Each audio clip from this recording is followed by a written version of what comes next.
Hello students, आज हम आपके वेस्टर्न पॉलिटिकल थॉट के टॉपिक एक्विनास के बारे में बात करेंगे।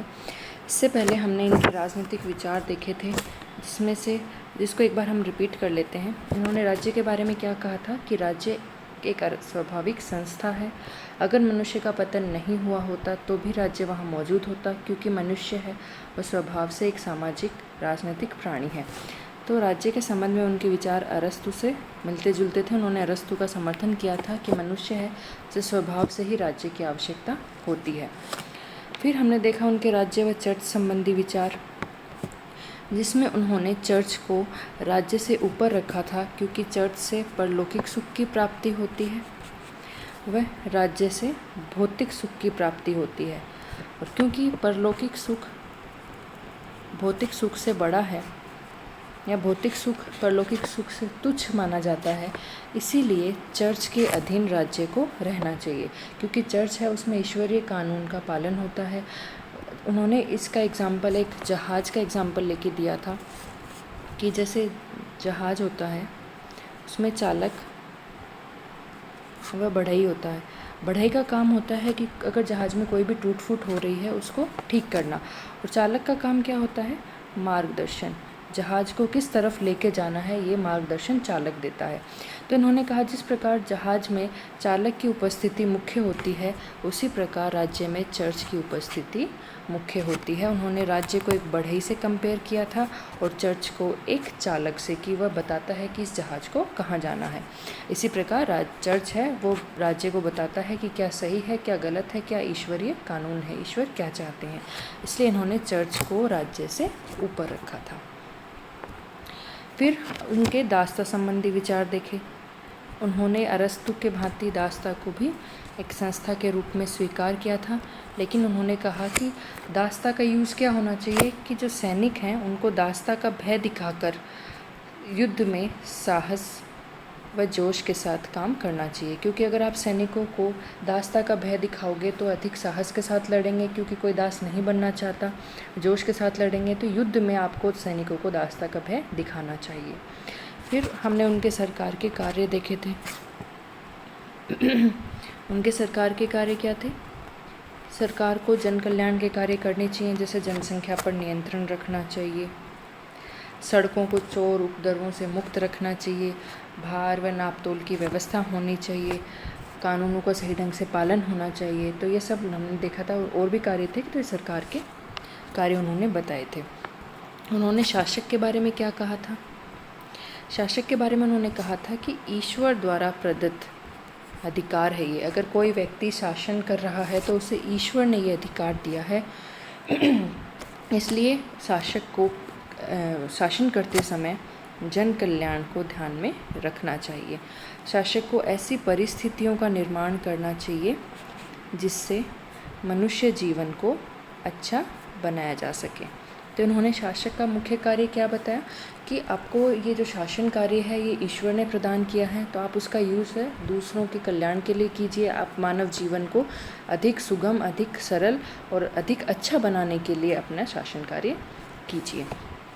तो ये उनके मुख्य विचार देखे थे। उसके बाद हमने उनके कानून संबंधी विचार देखे थे। उन्होंने कानूनों का वर्ग और एक देख लेते हैं कि उन्होंने शासन प्रणाली कौन सी अच्छी बताई थी एक्विनास ने? निर्वाचित राजतंत्र, जिसमें उन्होंने एक एग्जाम्पल दिया था कि जिस प्रकार मधुमक्खियों में रानी मधुमक्खी का शासन होता है, मनुष्य के शरीर पर हृदय का शासन होता है, वैसे ही राज्य में एक व्यक्ति का शासन सबसे अच्छा होता है, और वो भी निर्वाचित हो तो और भी अच्छा है। तो शासन प्रणाली में उन्होंने राजतंत्र को सपोर्ट किया था। अब उनके कानून संबंधी विचार देख लिए थे हमने, जिसमें उन्होंने कानूनों को 4 भागों में बांटा था। पहला था शाश्वत कानून। शाश्वत कानून कौन से थे? जो ईश्वरीय ज्ञान है, सृष्टि की सारी वस्तुओं में शाश्वत कानून निहित होता है। इसी से ईश्वर ने प्रकृति का निर्माण किया है। मनुष्य, पशु, वनस्पति आदि सब इसी कानून के अधीन है। लेकिन सर्वोच्च कानून है वो व्यक्ति तभी समझ सकता है जब उसके पास सर्वोच्च विवेक हो। लेकिन मनुष्य की बुद्धि है वो सीमित होती है, इसलिए मनुष्य इन कानूनों का ज्ञान पूरी तरह नहीं ले पाता, इन कानूनों को पूरी तरह नहीं समझ पाता। इसलिए फिर प्रकृति ने बनाए हैं प्राकृतिक कानून। जो सेकंड है वो है प्राकृतिक कानून। प्राकृतिक कानून की जो उत्पत्ति है ये शाश्वत कानूनों से होती है, लेकिन ये शाश्वत कानूनों से ज़्यादा स्पष्ट होते हैं, मतलब वो ज़्यादा जटिल हैं, कॉम्प्लेक्स हैं। शाश्वत कानून उनको मनुष्य अपनी सीमित बुद्धि के कारण नहीं समझ पाता, क्योंकि ईश्वरीय ज्ञान आप तभी प्राप्त कर सकते हो जब आपको सर्वोच्च विवेक की प्राप्ति हो जाए। इसीलिए शाश्वत कानून से प्राकृतिक कानूनों की उत्पत्ति हुई, वो शाश्वत कानूनों से ज़्यादा स्पष्ट हैं। प्राकृतिक कानून क्या है, अगर सिंपल वर्ड्स में अपन समझें, प्राकृतिक कानून है अच्छा और बुरा, क्या अच्छा है क्या बुरा है, इसका ज्ञान प्राप्त हमें प्राकृतिक कानूनों से होता है। प्राकृतिक कानून ये कहते हैं, ये सत्य और असत्य को पहचानने के नियम हैं। इस कानून का महज ये सूत्र याद रखना है आपको कि भलाई की जाए, भलाई का अनुसरण किया जाए व बुराई का त्याग। हमें जैसे फील होता है, अपने मनुष्य है, उसके आत्मा है, उसके पास विवेक है, वो एक रैशनल प्राणी है, तो वो समझ सकता है कि क्या अच्छा है क्या बुरा है। जैसे हमें लगता है कि चोरी करना पाप है, बोलना पाप है, तो ये क्या है, प्रकृति ने हमारे अंदर ऐसी विवेक दिया है कि जिससे हम समझ सकते हैं कि क्या अच्छा क्या बुरा। तो अच्छे और बुरे को पहचानने के जो नियम हैं, इन्होंने प्राकृतिक कानूनों का रूप दिया है। ये अधिक स्पष्ट होते हैं, लेकिन ये कहीं मेंशन नहीं होते। आपने देखा होगा कहीं प्रकृति ने लिख के नहीं दिया कि चोरी करना पाप है, ये झूठ बोलना पाप है, तो ये कहीं लिखा हुआ नहीं है, ये हम अपने विवेक से समझ पाते हैं। तो महज इतना सा है कि जो चीज़ आपको अच्छी लग रही है, आपको लग रहा है कि ये सही है, उसका आप अनुसरण करो, और जो बुरा है, जो गलत है, आप उसका परित्याग करो। यही आपको प्राकृतिक कानून समझाते हैं। ये सारी बातें प्राकृतिक कानूनों में शामिल होती हैं जो मनुष्य की प्रवृत्ति से संबंधित होती हैं। ठीक है, जैसे मनुष्य में दया, क्षमा, परोपकार की भावना आदि सब प्रवृत्तियां हैं, ये प्राकृतिक कानून से आती हैं, लेकिन ये कहीं भी मेंशन नहीं किए हुए, कहीं लिखे हुए नहीं हैं। इसीलिए मनुष्य है फिर वो तीसरा मानवीय कानून। मानवीय कानून बनाता है। मानवीय कानून उन्होंने क्या बताया था कि मानवीय कानून ऐसी दंड व्यवस्थाएं हैं, ऐसी दंड व्यवस्थाएं हैं जो समाज में शांति बनाए रखने के लिए आवश्यक हैं। जैसे फॉर एग्जांपल, हमें प्राकृतिक कानूनों से ये पता चलता है कि चोरी करना पाप है, लेकिन उनको मनुष्य ने क्या किया, लिख दिया कि अगर आपने चोरी की तो आपको इतना जुर्माना, इतने साल की सज़ा होगी। तो ये क्या, आपने चोरी करने के लिए कोई दंड व्यवस्था का निर्धारण कर दिया। अगर आप कोई गलत काम करते हो तो आपको कुछ अमाउंट में दंड दिया जाएगा। तो ये क्या है, यही मानवीय कानून है।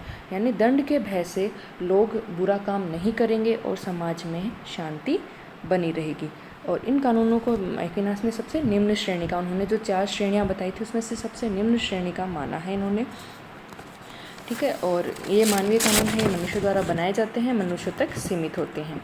मनुष्य द्वारा शांतिपूर्ण व्यवस्था के लिए बनाई गई ये दंड व्यवस्था है। इनका निर्माण मनुष्य अपनी बुद्धि से करता है, लेकिन ये प्राकृतिक कानूनों पर आधारित होते हैं। तो अगर प्राकृतिक कानूनों के ये सामंजस्य में है तब तो मानवीय कानून सही है, लेकिन प्राकृतिक कानूनों के अपोजिट बना लिए जाएं कि जैसे प्राकृतिक कानूनों से हमें ज्ञात होता है कि झूठ बोलना पाप है, लेकिन ऐसी कुछ व्यवस्था कर दी मानवीय कानूनों में कि जिसमें झूठ को सही बताया गया है, तो ये कानूनों का उन्होंने कहा भ्रष्ट रूप होगा। ऐसे मानवीय कानून है वो भ्रष्ट माने जाएंगे। यानी जो मानवीय कानून है वो देवीय कानून, शाश्वत कानून, प्राकृतिक कानूनों के अनुरूप होने चाहिए।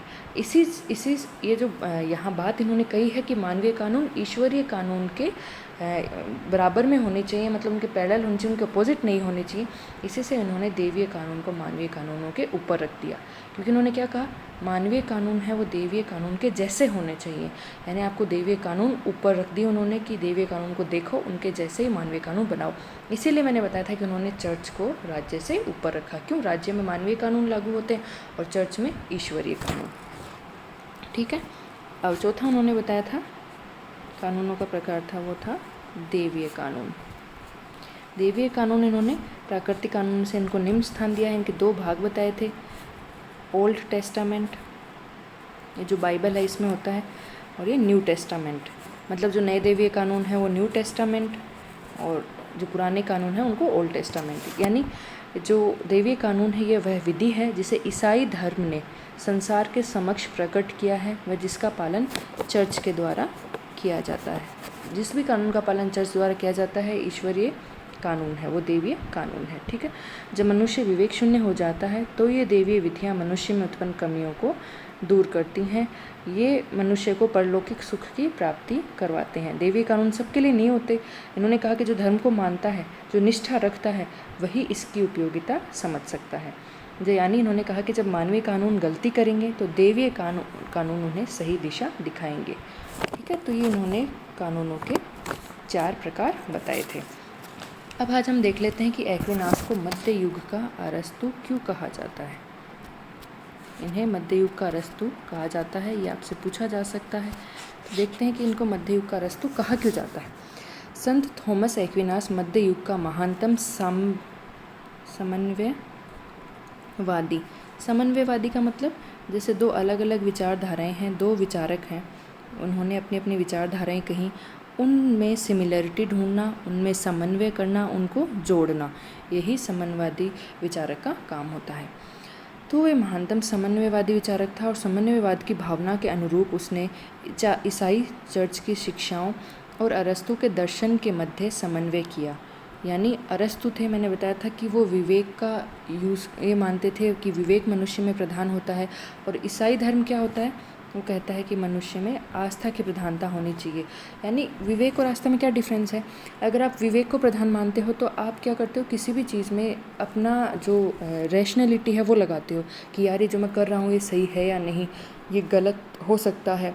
और आस्था अगर आपके अंदर प्रधान है तो आप आँख बंद करके जो ईश्वर ने कह दिया आप उसको फॉलो करते हो। यानी अगर आप कह रहे हो कि किसी व्यक्ति में बस आस्था प्रधान होनी चाहिए, यानी वो आंख बंद करके उन नियमों को मान ले जो ईश्वर ने बनाए हैं या फिर जो चर्च उनको बना के दे रहा है।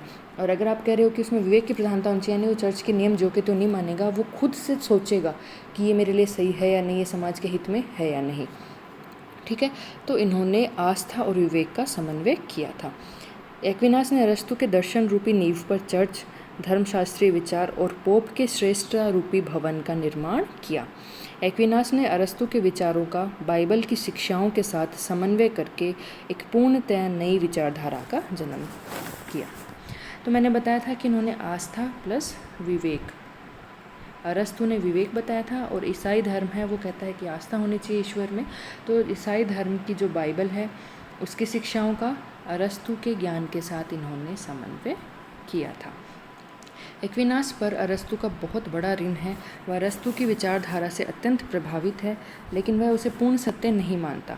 उसका उद्देश्य तो ईसाई धर्म द्वारा प्रतिपादित सत्य के परिप्रेक्ष्य में उसे पूर्णता प्रदान करना है। यानी इन्होंने अरस्तु के विचारों को देखा, लेकिन उन्होंने अरस्तु के विचारों को पूर्ण नहीं माना। इन्होंने कहा कि अरस्तु के विचार कब पूर्ण होंगे, जब उसमें ईसाई धर्म की बातें भी शामिल होंगी, उनके साथ इनका समन्वय होगा, तब इसके विचार पूर्ण होंगे। प्रसिद्ध विचारक फोस्टर ने कहा, एक्विनास ने प्रारंभ से अंत तक यह सिद्धांत स्वीकार किया है कि अरस्तुवाद सत्य है, परंतु यह पूर्ण सत्य नहीं है। मानवीय विवेक के आगे भी एक संसार है जिसे विवेक नहीं बल्कि आस्था व विश्वास से प्राप्त किया जा सकता है।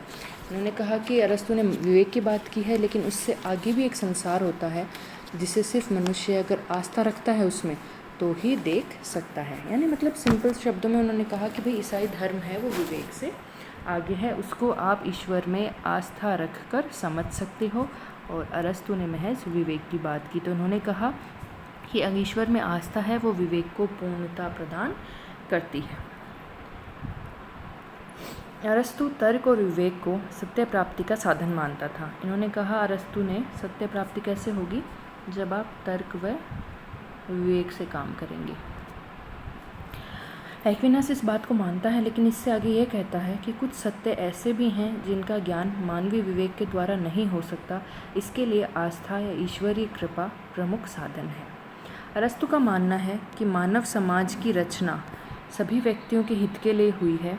अर्थात अरस्तु जहाँ मानव जीवन का लक्ष्य लौकिक सुख को मानता है, वहीं एक्विनास जीवन के 2 लक्ष्य मानता है, लौकिक व परलौकिक। अरस्तु ने सिर्फ लौकिक सुख की बात की थी, यानी इस लोक में क्या सुख प्राप्त होगा, और मैंने बताया था कि एक्विनास ने 2 सुख बताए थे कि एक लौकिक होता है जिसकी प्राप्ति राज्य द्वारा, एक होता है परलौकिक सुख जिसकी प्राप्ति ईश्वर में आस्था के द्वारा या फिर चर्च के द्वारा होती है। तो अरस्तु राज्य को एक प्राकृतिक संस्था मानता है और उसके अनुसार व्यक्ति का सर्वांगीण विकास राज्य में ही हो सकता है। एक्विनास भी मानता है कि राज्य सुखी जीवन के लिए आवश्यक है, परंतु वह अरस्तु से आगे जाकर कहता है कि राज्य नहीं बल्कि चर्च है वो सर्वोच्च संस्था है। अरस्तु ने राज्य को सर्वोच्च माना, जबकि एक्विनास ने चर्च को सर्वोच्च माना और राज्य को उसके अधीन रखा। यानी आप राज्य में लौकिक सुख की प्राप्ति तो कर सकते हो, लेकिन उसके ऊपर के जितने भी सुख हैं, परलौकिक सुख हैं, उनकी प्राप्ति आपको चर्च में ही हो सकती है।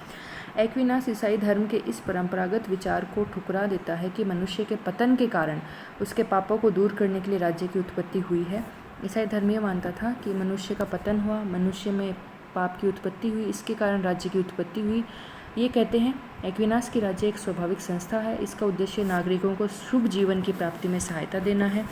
परंतु एक्विनास शुभ जीवन का लक्ष्य मोक्ष प्राप्ति मानता है, जिसके लिए चर्च आवश्यक है। उन्होंने कहा अच्छा जीवन क्या होगा, जब मनुष्य को मोक्ष की प्राप्ति होगी, और मोक्ष की प्राप्ति के लिए चर्च है वो आवश्यक है। शासन के विभिन्न रूपों के वर्गीकरण में एक्विनास अरस्तु का ही अनुसरण करता है। देखा था हमने, इन्होंने शासन की विभिन्न प्रणालियों का वर्गीकरण किया था। अरस्तु की भांति वह सर्वहितकारी शासन व्यवस्था और न्यायपूर्ण प्रणाली को सर्वोत्तम एक्विनास किसको मानते हैं, जिसमें जनहित हो, खुद का हित नहीं हो, जनहित हो, और शासकों का हित साधने वाली प्रणाली को निकृष्ट मानता है। और बुरी कौन सी है प्रणाली एक्विनास के अकॉर्डिंग, जिसमें खुद शासक अपना हित करे, यानी अपना स्वार्थ साधन करे, तो वो तो है बुरी, और जिसमें जनहित हो वो शासन प्रणाली अच्छी है। यही अरस्तु ने कहा था। अरस्तु की भांति एक्विनास भी मिश्रित शासन व्यवस्था का अनुसरण करता है। इन्होंने जैसे राजतंत्र हो, निर्वाचित हो, तो मिश्रण कर दिया था राजतंत्र और निर्वाचन का, तो ऐसे ही अरस्तु की भांति मिश्रित शासन व्यवस्था का अनुसरण करते हैं। एक्विनास के कानून संबंधी विचारों पर भी अरस्तु का स्पष्ट प्रभाव पड़ा है। वह कानून को मानव बुद्धि और विवेक का परिणाम मानता है, और साथ ही उसने ईश्वर प्रदत्त शाश्वत और देवीय कानूनों को भी जोड़ दिया है। अब आपने देखा था एक्विनास ने 4 प्रकार के कानून बताए थे, जिसमें शाश्वत व देवीय कानून भी थे, जबकि अरस्तु ने इन कानूनों का जिक्र नहीं किया था। ये 2 अपनी तरफ से एक्विनास ने जोड़े थे, बाकी मानवीय कानून में वो अरस्तु का अनुसरण करते हुए नज़र आते हैं। अरस्तु के नैतिकता संबंधी विचारों का भी एक्विनास ने अनुसरण किया है, लेकिन एक्विनास के अनुसार अरस्तु का सबसे बड़ा दोष ये है कि उसने इस बात की उपेक्षा की कि मनुष्य का प्रकृति से परे भी एक लक्ष्य है, वह है मोक्ष और भावी आनंद की प्राप्ति। उन्होंने कहा अरस्तु की सारी बातें सच हैं, लेकिन एक बात अरस्तु ने नहीं कही, वो है कि इस जीवन से बाद भी एक मोक्ष होता है, जो अल्टीमेट एम होता है मनुष्य का, जो अल्टीमेट आनंद देता है मनुष्य को, वो क्या है, मोक्ष की प्राप्ति, देवीय कानून की प्राप्ति। ठीक है, तो इन्होंने एक अरस्तु के विचारों में एक एडिशन किया, मैंने बताया ना समन्वयवादी काम किया इन्होंने।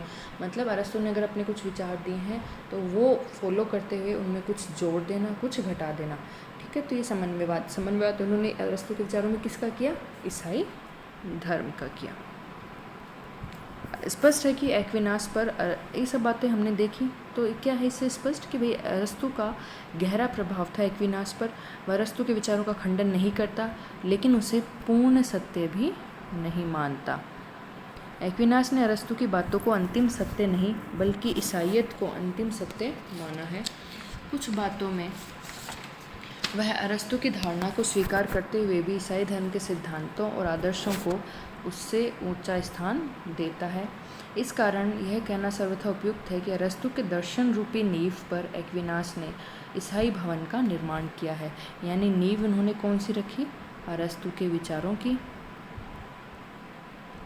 और उस पर भवन बना दिया ईसाई धर्म का। यानी इन्होंने इन दोनों का क्या किया है, समन्वय किया है। इस कारण एक्विनास को मध्ययुग का अरस्तु या ईसाईकृत अरस्तु कहा जाता है। निष्कर्ष क्या है कि एक्विनास मध्ययुग का एक ऐसा विचारक है, ये मध्ययुग के ऐसे विचारक थे जिन्होंने दर्शन और धर्मशास्त्र में निहित विचारों का समन्वय किया। अरस्तु का दर्शन प्लस धर्मशास्त्र, ईसाई धर्म के बारे में, इन दोनों का इन्होंने क्या किया, समन्वय किया, और धर्मशास्त्र और चर्च है उसको सर्वोच्च माना है। अरस्तु के दर्शन से आध्यात्मिक प्रभावित होने के कारण उसके विचारों तथा दर्शन को ईसाई अरस्तुवाद भी कहा जाता है। यानी एक्विनास का मुख्य काम क्या था, समन्वयवाद का काम था। अगर आपसे पूछ लिया जाए कि एक्विनास का मुख्य कार्य क्या था, उनको क्या क्या विचारक कहा जाता है, उनको तो समन्वयवादी विचारक उनको कहा जाता है। क्योंकि कारण क्या है उसका, ये कारण है, उन्होंने अरस्तु का दर्शन और धर्मशास्त्र यानी चर्च का समन्वय किया है, और इसमें इन्होंने धर्मशास्त्र को ऊपर रखा है, विवेक को नीचे रखा है। तो ये था एक्विनास।